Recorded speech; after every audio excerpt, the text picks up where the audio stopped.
Hi hello and welcome to Shravana health tips.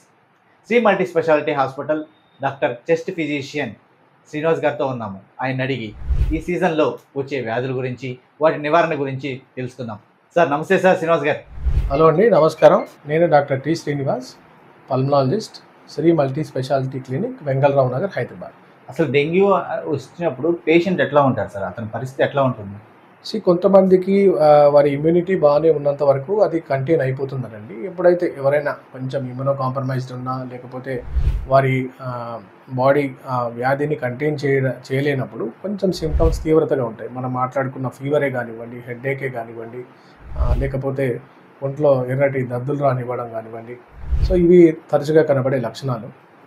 దీనికి తోడు ఏమైనా వాంతులు, విరోచనాలు ఎక్కువగా ఉన్నా సో వెంటనే మనం అశ్రద్ధ చేయకుండా డాక్టర్ గారిని కలవడం మంచిది.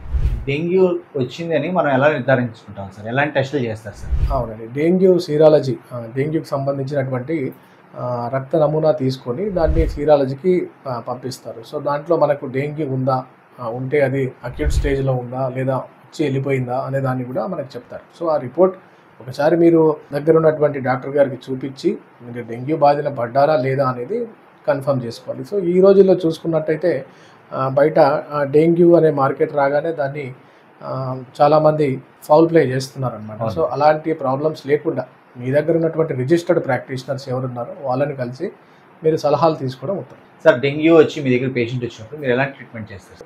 పేషెంట్ని ఓపీడీ బేసిస్లో ట్రీట్ చేసుకోవచ్చండి. సో అతనికి అంత సీరియస్ సిమ్టమ్స్ ఏం లేకపోతే ఇంట్లో ఉండి మనం మందులు వాడుకోవచ్చు. ఏ పేషెంట్ సీరియస్ అవుతాడు అనేది మనకున్నటువంటి లక్షణాలను మనం నోట్ చేసుకొని, సో ఫీవర్ తగ్గట్లేదు, మందులు వాడాక కూడా ఫీవర్ తరచుగా వస్తుంది, ఫీవర్ వల్ల తన యాక్టివిటీస్ ఏం చేయలేకపోతున్నాడు, తన పర్సనల్ పనులు కూడా చేసుకోలేకపోతున్నాడు, నీరసంగా విపరీతమైన నీరసం ఉండడం, సో ఆహారం తీసుకోలేకపోవడం, ఇలాంటి పేషెంట్స్కి మనం ఐపీ చేసుకుంటాం, అంటే ఇన్ పేషెంట్గా ట్రీట్మెంట్ చేస్తాం.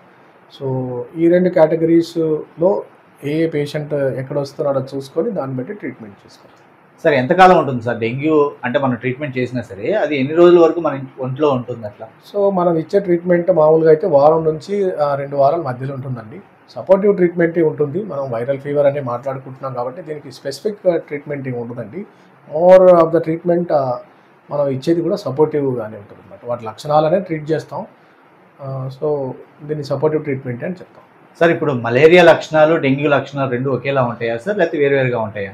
చూసినట్టయితే వాటి ఓవర్లాపింగ్ కొంతవరకు అయితే ఉంటుందండి సిమ్టమ్స్. అందులో కూడా ఫీవర్ ఉంటుంది. సో మలేరియా అనేది చూసినట్టయితే మనకు ఒక పారాసైట్ వల్ల వ్యాప్తిస్తుంది. దోమకాటుకు గురైనటువంటి దాని నుంచి వచ్చేటువంటి ఒక పారాసైట్ నుంచి వస్తుంది. సో ఇది కూడా చలితో కూడుకున్న జ్వరం, విపరీతమైన హెడ్ఏక్, తలనొప్పి లేదా ఒళ్ళు నొప్పులు, ఇలాంటి లక్షణాలు చూస్తూ ఉంటాం.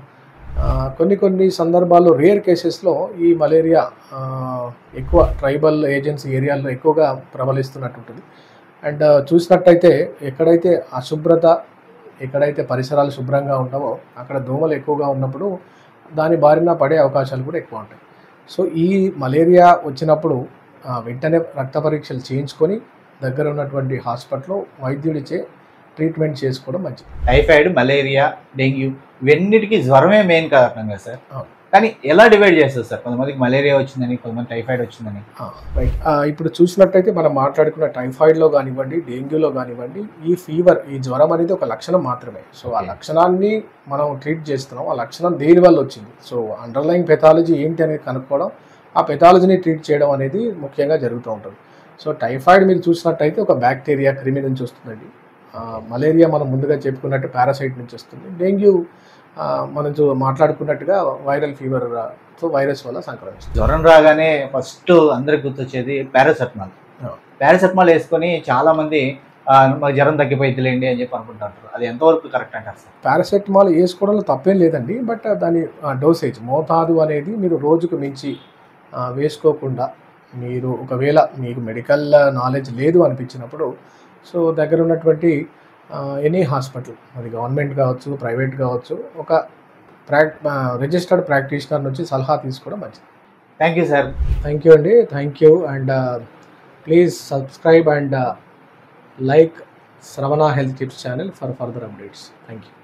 మీకేమైనా డౌట్స్ ఉంటే కామెంట్ రూపంలో తెలియజేయండి. Please like, share and subscribe Shravana health tips. Please follow insta and Facebook also. Thank you.